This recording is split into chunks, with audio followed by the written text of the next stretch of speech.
South ఇండియాలోనే biggest sorry store మన Varahi silks మన విజయవాడ ఎంజీ రోడ్ లో డిసెంబర్ 4వ తారీఖున ఘన ప్రారంభం.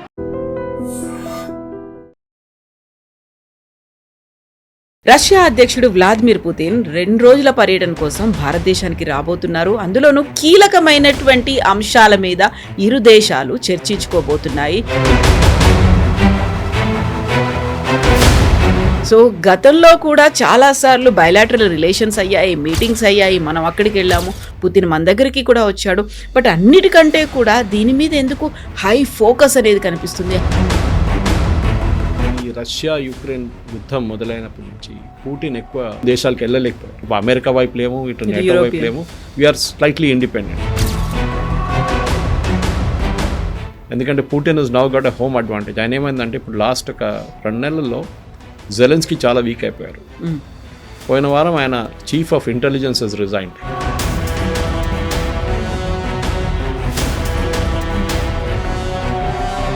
సో S-400 అనేదే ఒక ఆపరేషన్ సింధూర్లో క్రూషియల్ రోల్ అనేది ప్లే చేసింది. దాన్ని మనం సుదర్శన్ చక్రగా కూడా అభివర్ణించారు. అమెరికాకి ఉన్నటువంటి మెయిన్ కన్సర్న్ అంతా కూడా మనం అక్కడ నుంచి చమురు కొనుగోలు చేస్తున్నాము అనే దానికి సంబంధించి దాని గురించి కూడా మాట్లాడుకుంటారా? హ్యూజ్ కంట్రీ, చాలా ఎస్పెషలీ ఆర్టిక్ సర్కిల్లో చాలా మటుకు వాళ్ళు ప్రాస్పెక్ట్ చేయలేదు, ఇంకా డిగ్గింగ్ ఎక్కువ చేయలేదు. లేకుంటే any private sector Indian company Russian కంపెనీతో టైప్ చేసి రాస్నెఫ్ట్ లాంటి కంపెనీ టైప్ చేసి మీరు అక్కడి నుంచి ఆయిల్ తవ్వి you can drill and take the oil అవే.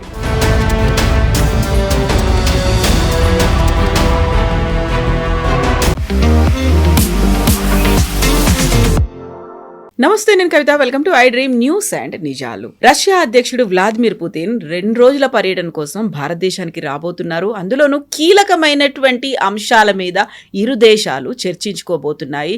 రక్షణ మొదలు చమురు దాకా ప్రతి ఒక్క అంశం కీలకంగా మారబోతోంది. యాక్చువల్గా పుతిన్ ఎందుకని నమ్మదగినటువంటి స్నేహితుడిగా భారతదేశాన్ని, అందులోనూ మోదీ గురించి భావిస్తున్నారు? మనతో పాటుగా ఉన్నారు సీనియర్ జర్నలిస్ట్ సురేష్ కొచ్చాతిల్ గారు. సార్ నమస్తే. సో గతంలో కూడా చాలాసార్లు బయలాటరల్ రిలేషన్స్ అయ్యాయి, మీటింగ్స్ అయ్యాయి, మనం అక్కడికి వెళ్ళాము, పుతిన్ మన దగ్గరికి కూడా వచ్చాడు. బట్ అన్నిటికంటే కూడా దీని మీద ఎందుకు హై ఫోకస్ అనేది కనిపిస్తుంది, హై ప్రయారిటీ మీటింగ్ లాగా అనిపిస్తోంది. ఇది బోల్డ్ అనే అంశాలు డిస్కషన్కి వస్తాయి, ఎంఓయూలు కుదుర్చుకుంటారు. పర్టికులర్గా మనకు డిఫెన్స్ సిస్టానికి సంబంధించి లేటెస్ట్ జనరేషన్ ఎక్విప్మెంట్ అంతా మనకు రాబోతోంది అనేది ఎందుకని అంత కీలకంగా దీన్ని భావిస్తున్నారు? దానికి చాలా కారణాలు ఉన్నాయి. ఒకటి, ఈ రష్యా యుక్రెయిన్ యుద్ధం మొదలైనప్పటి నుంచి పుతిన్ ఎక్కువ దేశాలకు వెళ్ళలేకపోయారు. ఎందుకంటే ఒకటైతే ఆయన వ్యతిరేకంగా international arrest warrant just like Netanyahu మీద పెట్టినట్లనే సేమ్ థింగ్. అది ఎక్కడ పనికిరాదు. కానీ యూరోపియన్ రాజ్యాలు అసలు కంట్రీస్కి వెళ్ళట్లేదు, యూఎస్కి వెళ్ళట్లేదు, వెళ్ళలేరు కూడా, వాళ్ళు పిలవరు కూడా. అది కాకుండా ఈవెన్ ఆస్ట్రేలియా లాంటి కంట్రీస్ కూడా, నేటో కంట్రీస్లో ఎక్కడ పర్యటించలేదు. You stuck in Russia. Maximum SCO సమిట్కి చైనాకి వచ్చిన తర్వాత ఇంకా ఎక్కడికి వెళ్ళలేదు ఆయన. నార్త్ కొరియన్ లీడర్తో కలిసారు ఒకసారి. Beyond that nowhere. సో ఒక యాక్సెప్టబిలిటీ రావాలంటే ఇప్పుడు భారతదేశానికి థర్డ్ కంట్రీ ఒకటి which is not in any of the blocks. Not మనం అటు అమెరికా వైపు లేము, ఇటు నేటో వైపు లేము, వీఆర్ స్లైట్లీ ఇండిపెండెంట్. మనకు టిల్ట్ రష్యా వైపు ఉంది ఎప్పటి నుంచో. So he is coming here for that reason. ఇక్కడ వచ్చిన తర్వాత కూడా, ఎందుకంటే ఇప్పుడు రష్యా యుక్రెయిన్ వార్ ఎండ్ అయ్యే పరిస్థితి దాకా వచ్చింది. బహుశా ఇంకో 2 నెలల్లో agreement will come force. In the mean time Zelensky already యూరోప్లో ఉన్నారు, ఫ్రాన్స్తో మాట్లాడుతున్నారు. So European countries president Trump మీద ప్రెషర్ తీసుకొస్తున్నారు, ఇంకా కొంచెం కండిషన్స్ రిలాక్స్ చేయండి, పుతిన్ని కొంచెం టెరిటరీ యాక్సెప్ట్ చేయమని చెప్పండి, పుతిన్ కొంచెం రష్యన్ సెక్టర్ నుంచి విత్డ్రా చేయమని చెప్పండి. అంటే నడుస్తుంది టాక్స్ అనేది. 28 పాయింట్స్ ఉన్నాయి. అంత ఈజీ కాదు. Ending this war is not going to be easy. ఎందుకంటే Putin is now got a home advantage. ఆయన ఏమైందంటే ఇప్పుడు లాస్ట్ ఒక 2 నెలల్లో జెలెన్స్కీ చాలా వీక్ అయిపోయారు. పోయిన వారం ఆయన chief of intelligence is resigned corruption charges మీద. ఈయన మీద కూడా చాలా కరప్షన్ ఛార్జెస్ ఉన్నాయి జెలెన్స్కీ మీద. ఆయన వైఫ్ షీఈ్ అ 5-స్టార్ లేడీ. గుచ్చి షాపింగ్ అక్కడ ఇట్లాంటి వాళ్ళ దేశంలో ఇట్లాంటి పరిస్థితి ఉన్నప్పుడు ఫ్రాన్స్కి వెళ్ళి షాపింగ్ చేయడము. సో స్పెషల్ ఎయిర్ క్రాఫ్ట్కి వెళ్ళి షాపింగ్ చేస్తుంది. వాషింగ్టన్కి వెళ్తే అక్కడ కూడా పెద్ద పెద్ద షాప్స్లో షాపింగ్. డబ్బులు ఎక్కడ అంటే వీళ్ళేమంటున్నారంటే యూకే వాళ్ళు ఇచ్చే డబ్బులు, యూరోపియన్ యూనియన్ ఇచ్చే డబ్బుల నుంచి వాడుకొని షీఈస్ డూయింగ్ ఆల్ దిస్ అని.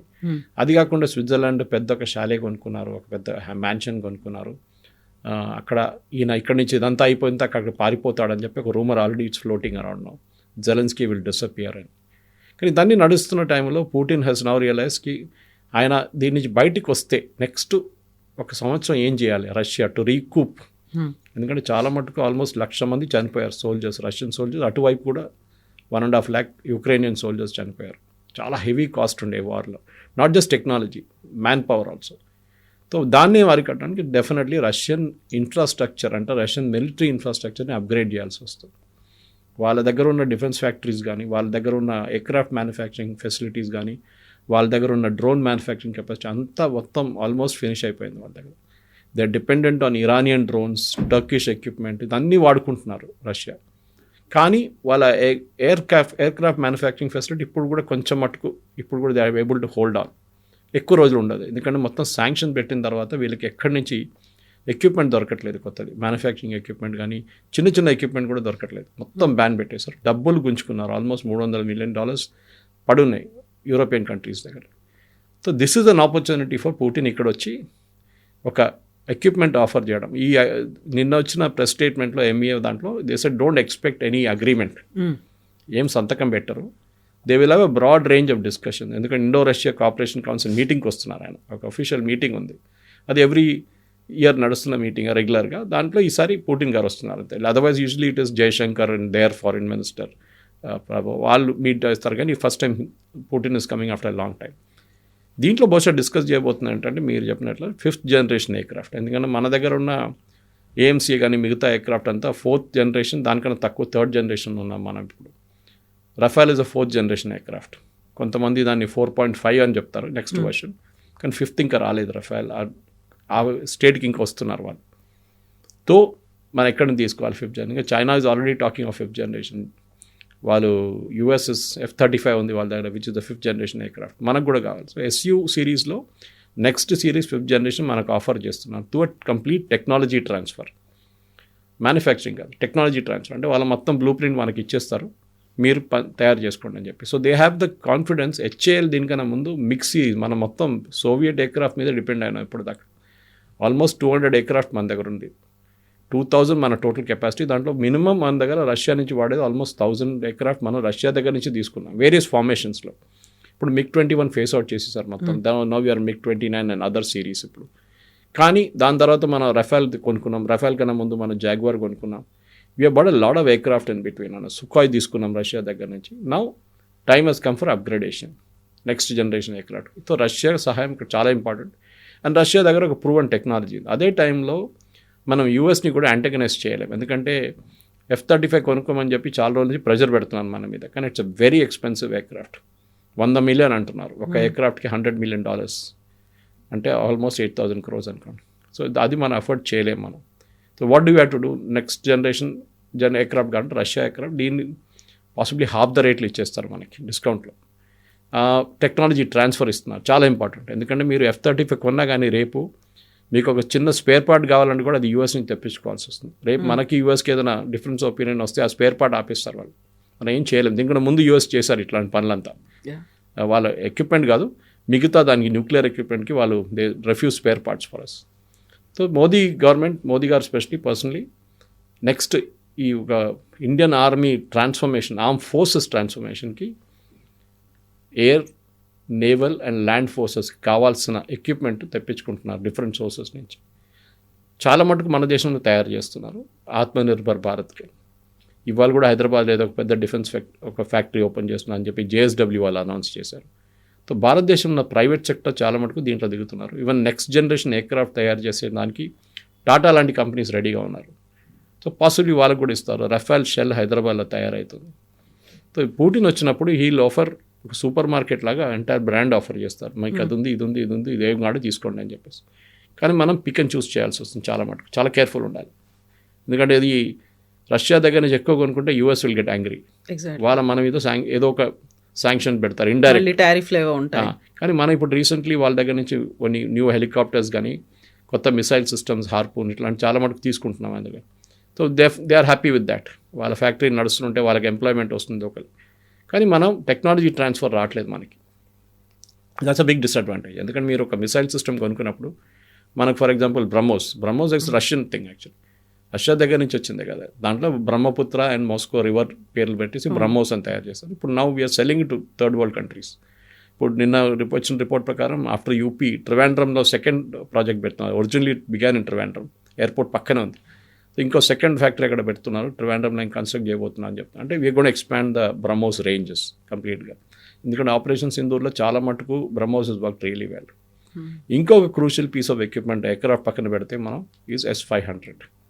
మనం ఆపరేషన్ సింధూర్లో S-400 చాలా బాగా పర్ఫామ్ చేస్తుంది. మనకు తెలిసిన Pakistan high value Pakistan aircraft ఆపడము, మిసైల్స్ ఆపడము S-400 చాలా బాగా పనిచేస్తుంది. It's an expensive piece of thing, no doubt about it. In fact S-400 కొన్నప్పుడు కూడా మన మీద చాలా ప్రెషర్ పెట్టారు, ఏది కొనకూడదని చెప్పి. యూఎస్ మన మీద శాంక్షన్ పెడతాం, అది చేస్తాం, ఇది చేస్తామని. అప్పుడు కూడా మోదీ గవర్నమెంట్ చాలా టఫ్గా సారీ వీ విల్ బైట్. ఎందుకంటే యూఎస్ దగ్గర పేట్రియట్ కానివ్వండి, థర్డ్ సిస్టమ్స్ ఉన్నాయి, వాళ్ళు అది అమ్మడానికి ట్రై చేస్తున్నారు మనకి. సో ఇది ఏమైపోయిందంటే ఒక కాంపిటీషన్ అనమాట, బిజినెస్ కాంపిటీషన్. మా దగ్గర కొనండి అంటాడు, వాడు అంటారు మా దగ్గర కొనండి అంటారు. So we bought it from Russia. ఇప్పుడు రష్యా ఏమంటున్నారంటే నెక్స్ట్ జనరేషన్ S-500, అది నెక్స్ట్ జనరేషన్ ఆల్రెడీ రెడీ అయిపోయింది, రష్యా దగ్గర ఉంది. మేము మీకు కంప్లీట్ టెక్నాలజీ ట్రాన్స్ఫర్తో సహా ఇచ్చేస్తాం, మీరు తయారు చేసుకోండి. ఫస్ట్ సెట్ సెకండ్ సెట్ మా దగ్గర తీసుకోండి, మిగతా all you can make it, we will have a joint venture if you want. ఇది పరిస్థితి. సో ఇక్కడి నుంచి ఇంకా చాలా మటుకు చిన్న చిన్నది ఉంటుంది, నాట్ జస్ట్ ఏం చెప్తారు డిఫెన్స్ కాకుండా మిగతా దాంట్లో కూడా బహుశా డిస్కషన్ జరగవచ్చు. అది మనం పుట్టిన వచ్చిన తర్వాత మినిస్ట్రీ ఆఫ్ ఎక్స్టర్నల్ అఫేర్స్ డీబ్రీఫ్లోనే మనకి ఇదంతా తెలిసిపోతుంది. సో S-400 అనేది ఒక ఆపరేషన్ సింధూర్లో క్రూషియల్ రోల్ అనేది ప్లే చేసింది. దాన్ని మనం సుదర్శన్ చక్రగా కూడా అభివర్ణించారు. ఆ తర్వాత ద మోస్ట్ అడ్వాన్స్డ్ వెర్షన్ అనేది S-400 అంటే 4.5 జనరేషన్, ఇప్పుడు 5th జనరేషన్ వచ్చింది అనుకున్న తర్వాత ఇది డిఫెన్స్ సెక్టార్కి అయితే, ఆ తర్వాత అమెరికాకి ఉన్నటువంటి మెయిన్ కన్సర్న్ అంతా కూడా మనం అక్కడ నుంచి చమురు కొనుగోలు చేస్తున్నాము అనే దానికి సంబంధించి. దాని గురించి కూడా మాట్లాడుకుంటారా, నెక్స్ట్ ప్లాన్స్ గురించి, వాటిని ఏం చేయబోతున్నారు అనేది? ఆర్టిక్ సర్కిల్లో చాలా మటుకు గ్యాస్ అండ్ మన దగ్గర ఆయిల్ రిసోర్సెస్ ఉన్నాయి రష్యాకి. రష్యా హ్యూజ్ కంట్రీ, చాలా బాగా. ఎస్పెషలీ ఆర్టిక్ సర్కిల్లో చాలా మటుకు వాళ్ళు ప్రాస్పెక్ట్ చేయలేదు, ఇంకా డిగ్గింగ్ ఎక్కువ చేయలేదు అక్కడ. సో వాళ్ళు ఏమంటున్నారంటే కొన్ని జాయింట్ వెంచర్స్ పెట్టుకోవచ్చు, మనం ONGCతో సహా జాయింట్ వెంచర్ పెట్టుకోవచ్చు. లేకుంటే any private sector Indian company Russian కంపెనీతో టైప్ చేసి, రాస్నెఫ్ట్ లాంటి కంపెనీ టైప్ చేసి, మీరు అక్కడి నుంచి ఆయిల్ తవ్వి you can drill and take the oil away. అక్కడి నుంచి ఇక్కడ ట్రాన్స్పోర్ట్ చేయడం కొంచెం కష్టం, ఎందుకంటే చాలా దూరం ఉంది. మొత్తం ఆర్టిక్ సర్కిల్ తిరిగి రావాలంటే it is very difficult. You have to come through the Suez canal or some other resource, we have to find out అక్కడి నుంచి రావడానికి. కానీ ఓకే, స్టిల్ మేనేజబుల్, అది చేయొచ్చు. కానీ దానికి ఉన్న డబ్బులు, దానికి కావాల్సిన డబ్బులు is going to be big question. Because దాంట్లో పెట్టుబడి అనేది ముందు పెడితేనే 5 సంవత్సరాల తర్వాత ఆయిల్ బయటకు వస్తుంది. సో ఆ ఇనీషియల్ ఫేజెస్లో మనం ఇన్వెస్ట్మెంట్ చేస్తూ, ఎందుకంటే మనం చాలా మటుకు ఆఫ్రికన్ నేషన్స్ కూడా మనం టైప్ చేసాం. వెనిజువేలాతో we have a type. So మన ఇంటర్నేషనల్ ఆర్గనైజేషన్స్ ONGC లాంటిది వాళ్ళ ఇంటర్నేషనల్ వింగ్ అంటే టైప్ చేస్తున్నారు. సో రష్యా ఇది కూడా ఆఫర్ చేయబోతున్నారని ఒక ఏం చెప్తారు rumours are circulating that Russia will offer oil. ఎందుకంటే మనం రష్యా దగ్గర నుంచి ఎంత పెద్ద యుద్ధం జరిగినప్పుడు కూడా $40 పర్ బ్యారెల్ మనం ఆయిల్ కొనుక్కున్నాం రష్యా దగ్గర నుంచి. ఇంటర్నేషనల్ మార్కెట్లో $90 పర్ బ్యారెల్ నడుస్తున్నప్పుడు ప్రెసిడెంట్ బైడెన్ మోదీ గారికి ఫోన్ చేసి, మీరు ప్లీజ్ కొనుక్కోండి ఆయిల్, కొనుక్కొని రీఫైన్ చేసి మాకే అమ్మండి అని చెప్పి మనం యూఎస్కి అమ్మాం అదే ఆయిల్. అంటే రష్యన్ ఆయిల్, రష్యాని బ్యాన్ చేసింది యూఎస్, కానీ మనం రష్యా దగ్గర నుంచి కొని $40 కొని తీసుకొచ్చి ఒక $50-55, $60 యూఎస్కి అమ్మాం మనం. They are happy with it. Even యూరోప్కి అమ్మాం మనం ఆయిల్. Why Europe? యూక్రెయిన్కి డీజిల్ అమ్మాం మనం, ఇండియన్ కంపెనీస్. సో దాంట్లో ప్రైవేట్ సెక్టర్ ఉన్నారు, రిలయన్స్ కానివ్వండి, నియారా కానివ్వండి, అది కాకుండా మన HPCL, IOCL, BPCL వీళ్ళందరూ కొనుక్కుంటున్నారు, ఆయిల్ చేస్తున్నారు. ఇప్పుడు కూడా మన లాస్ట్ మంత్ కూడా we bought record number from Russia. దానికే మన మీద శాంక్షన్స్ పెట్టారు 50%, అంటే first 25 then 25 sanction, because we are buying Russian oil. It's different matter that మనకన్నా ఎక్కువ ఆయిల్ చైనా కొనుక్కుంటున్నారు, చైనా మీద ఏ శాంక్షన్స్ పెట్టలేదు దాని గురించి. యూరోప్ మనకన్నా ఎక్కువ గ్యాస్ కొనుక్కుంటారు రష్యా దగ్గర నుంచి, వాళ్ళకు కూడా ప్రాబ్లం లేదు. కానీ మనం కొనుక్కుంటే ప్రాబ్లం ప్రెసిడెంట్ ట్రంప్కి, ఎందుకంటే ఆయన ఏమంటారు మా దగ్గర కొనండి. సో మనం ఏం చేస్తామంటే లాస్ట్ మంత్ ఒక అగ్రిమెంట్ సైన్ చేస్తాం యూఎస్తో, మీ దగ్గర నుంచి గ్యాస్ కొనుక్కుంటాం మేము, న్యాచురల్ గ్యాస్. అది natural we'll get it here, US కూడా హ్యాపీ. ఇప్పుడు మీరు రష్యా దగ్గర నుంచి కొనేసుకోండి, మాకు ప్రాబ్లం లేదని చెప్పి కనుమూసుకున్నారు. ఇప్పుడు ఏం చెప్పట్లేదు. బహుశా మన అగ్రిమెంట్, ట్రేడ్ అగ్రిమెంట్ ఇంకొక 15 రోజుల్లో లేకుంటే మ్యాక్సిమం బిఫోర్ క్రిస్మస్ సైన్ అయిపోతుంది first phase agreement. Piyush Goyal గారు చాలా క్లియర్ ఇండికేషన్స్ ఇచ్చారు. అది వచ్చేస్తే ఈ 50% తగ్గించి బహుశా 25 చేసో లేకుంటే 15 కూడా చేయొచ్చు, ఎందుకంటే రెసిప్రోకల్ టారిఫ్ ఉంటుంది. సో దాన్ని బట్టి మనం మళ్ళీ రష్యా నుంచి, అప్పుడు దాకా రష్యన్ వార్ కూడా ఆగిపోతే, Ukraine war, we can easily by oil from Russia. Russia ఎప్పుడు మర్చిపోరు. మనం ఒక మాట గుర్తుపెట్టుకోవాలి, అది నెహ్రూ టైం నుంచి, ఇందిరాగాంధీ టైం నుంచి till Narasimha Rao and beyond Manmohan Singh and Modi దాకా Russia is a fair weather friend అంటాం మనం. ఎప్పుడు మన చేయి ఇవ్వలేదు రష్యా, వాళ్ళు పట్టుకున్నాం, come we will help you అని చెప్పేసి. అది 71 వార్లో కూడా చూడండి, 71 వార్లో US 7th ఫ్లీట్ పంపించారు వాళ్ళు కంప్లీట్ ఎయిర్క్రాఫ్ట్ కెరియర్తో సహా బంగ్లాదేశ్ వైపు. కానీ దానికన్నా ముందు రష్యన్ సబ్మెరీన్స్ వచ్చి చిట్టగాంగ్ పోర్ట్ దగ్గర కూర్చున్నారు, Dhaka. So US navy enter చేయలేకపోయారు బంగ్లాదేశ్ వైపు. That was a big victory for India. Russia చాలా హెల్ప్ చేశారు అప్పుడు. అదే రష్యా మనకు ఎయిర్క్రాఫ్ట్ సప్లై చేయడం కూడా చాలా మటుకు హెల్ప్ చేశారు. మిగ్ సిరీస్ కంప్లీట్ ఇక్కడే తయారు చేస్తున్నాం ఇప్పుడు మనం. డెఫినెట్గా మిసైల్ సిస్టమ్స్లో S-400 మనకు వచ్చింది, అది కూడా పెద్ద హెల్ప్ ఉంది. అది కాకుండా చాలా మటుకు చిన్న చిన్న ఎక్విప్మెంట్స్ కూడా మనం కొనుక్కున్నాం వాళ్ళ దగ్గర నుంచి. హెలికాప్టర్స్ కొనుక్కున్నాం కొంచెం, మిగతా హెలికాప్టర్స్ అంతా మన US నుంచి కొనుక్కుంటున్నాం చాలా మటుకు. ఇప్పుడు మన అపాషే కూడా మనకు 6 అపాషేకి మనం డబ్బులు కట్టేస్తాం, మనకు 3 ఇచ్చారు ఇప్పుడు US ఇప్పుడు దాకా. మనం 3 పంపించి జర్మనీ దాకా వచ్చి రిటర్న్ తీసుకెళ్ళిపోయారు. టర్కీ ఏదో ఎయిర్ స్పేస్ అలౌ చేయలేదని చెప్పి నాకు అర్థం కావట్లేదు. టర్కీ నుంచి ఎందుకు రావాలి వాళ్ళు, మిగతా రూట్ లేవా తీసుకురావడానికి ఎయిర్క్రాఫ్ట్. ఎనీవే అది ఇంకా డిస్కషన్స్ నడుస్తుంది. సో యూఎస్ని మనం ఎప్పుడు ట్రస్ట్ చేయలేము, ఎందుకంటే ఇప్పుడు చూడండి అపాషే డబ్బులు ఇచ్చి మనం కూర్చుంటున్నాం దానికోసం రెడీగా, మాకు ఎయిర్క్రాఫ్ట్ కావాలి, హెలికాప్టర్ కావాలని చెప్పేసి. ఈ రష్యాకి అట్లా కాదు. రష్యా మనం 2 ఎయిర్క్రాఫ్ట్ క్యారియర్ వాళ్ళ దగ్గర నుంచే కొన్నాం. ఒకటి కొన్నాం first, INS Vikrant originally was Russian Gorshkov అని తప్పి తర్వాత INS విరాట్గా తయారైంది అది. Then we bought 1 from UK also, అది కూడా కొనుక్కో. సో 3 ఎయిర్క్రాఫ్ట్ క్యారియర్ ఉండే, 1 నౌ దాంట్లో 2 స్క్రాప్ చేసేసారు. ఇప్పుడు మన కొత్త INS విక్రాంత్ కొచ్చిన్ షిప్ యార్డ్లో తయారు చేసాం, దాన్ని మనం ఇప్పుడు ఇక్కడ తీసుకొచ్చాం. మూడోది most important thing is engines. మనకి problem with Tejas and Kaveri engines ఏంటంటే it is not generating enough thrust. Kaveri అనే ప్రాజెక్ట్ ఆల్మోస్ట్ 25 సంవత్సరాలు నరసింహారావు గారి టైం నుంచి మొదలైన ప్రాజెక్ట్ అది DRDO దగ్గర. It has been one of the biggest failures DRDO చాలా మటుకు సక్సీడ్ అయింది మిసైల్స్ కానీ మిగతా, కానీ ఇంజిన్లో దే డిడ్ నాట్ సక్సీడ్. తయారు చేశారు కానీ దానికి పవర్ లేదు. 5th generation aircraft 4th generation aircraft power చేయడానికి unit tremendous amount of power ఇంజిన్లో. అది మన కావేరీ ఇంజిన్ చేయలేకపోయారు. ఇప్పుడు సాఫ్రాన్ వాళ్ళు కొత్తగా యూనిట్ హైదరాబాద్లో పెట్టారు. They will supply that engines for Indian air force. So బహుశా HALకి అది ఇచ్చేసి HAL దాని నుంచి తేజస్లో పవర్ చేయబోతున్నారు. AMC కూడా నెక్స్ట్ జనరేషన్ ఎయిర్క్రాఫ్ట్ 4th జనరేషన్లో కూడా అది వాడతారు ఇంజిన్. రష్యా మనకి ఇంజిన్స్ వస్తే ఇంకా బాగుంటుంది. రష్యా నుంచి ఇంజిన్స్ స్పెషల్లీ మిగ్ సిరీస్లో మనకి ఇస్తే we can go for that. దాని తర్వాత of course Su-57 is there, it's a big price. అది వచ్చేస్తే మనకు చాలా మటుకు ఇఫ్ దట్ టెక్నాలజీ ట్రాన్స్ఫర్తో వస్తే ఇట్స్ అల్టిమేట్ లాటరీ మనకి. ఈ రీసెంట్గా జరిగిన చైనాలో జరిగింది, అక్కడ మోదీని చంపాలని CIA కుట్ర పన్నింది, అని తర్వాత రష్యా అధ్యక్షుడు పుతినే సేవ్ చేశాడు, దాన్ని స్పెషల్ కార్లో కూర్చోబెట్టుకున్నారని. దాని తర్వాత జరుగుతున్నటువంటి మీటింగ్ ఆల్మోస్ట్ 4 years తర్వాత మళ్ళీ పుతిన్ మన దగ్గరికి వస్తున్నాడంటే చాలా క్రూషియల్గా ఉండబోతుంది. అందులో మోస్ట్ ఫ్రెండ్లీ స్టేట్లోనే ఈ మీటింగ్స్ అనేవి కూడా ఉండబోతున్నాయి. ఫర్దర్ డెవలప్మెంట్ కోసం, ఫర్దర్ మ్యూచువల్గా ఉండేటువంటి బెనిఫిట్స్ కోసమే ఉండబోతున్నాయని బోల్డ్ అని స్పెక్యులేషన్స్ అయితే ఉన్నాయి కదా. డెఫినెట్గా, ఎందుకంటే నేను అనుకున్న పుటిన్ గారిని 26 జనవరి చీఫ్ గెస్ట్గా పిలవాలండే. మళ్ళీ that would have given real optics అంటాం మన ఇంగ్లీష్లో. అంటే ఆయన రావడం, అక్కడ దిగడం. కాకపోతే బోల్డ్ అంతా హైలీ సెక్యూర్డ్ జోన్లో ఉంటారు కాబట్టి అంత పబ్లిక్ పరేడ్ అనేది కొంచెం కూడా కాదు, ఇంటర్నేషనల్ లెవెల్లో అది ఒక ప్రాబ్లం అవుతుంది. ఎందుకంటే అక్కడ అందరు ఎంబసీ నుంచి అందరు వచ్చి కూర్చుంటారు ఆ టైంలో. కంప్లీట్ ఢిల్లీలో ఉన్న కంప్లీట్ డిప్లొమాటిక్ కోర్, ఆస్ట్రేలియా నుంచి న్యూజిలాండ్ దాకా, US, యూరోప్ అందరు, నేటో అందరు వచ్చి అక్కడ ఉంటారు, అరబ్ కంట్రీస్. ఆ టైంలో పుటిన్ రావడం అనేది it will be a big embarrassment వాళ్ళకి. సో బహుశా అది ఉండకపోవచ్చు, but he is coming, that's a big thing. వస్తున్నారు. మీరు అడిగిన ప్రశ్నకి అక్కడ ఈ పుటిన్ ఒక లెవెల్లో ఆలోచిస్తే ఆయనకు ఒక ఇంటర్నేషనల్ ఎంబార్గో ఉంది.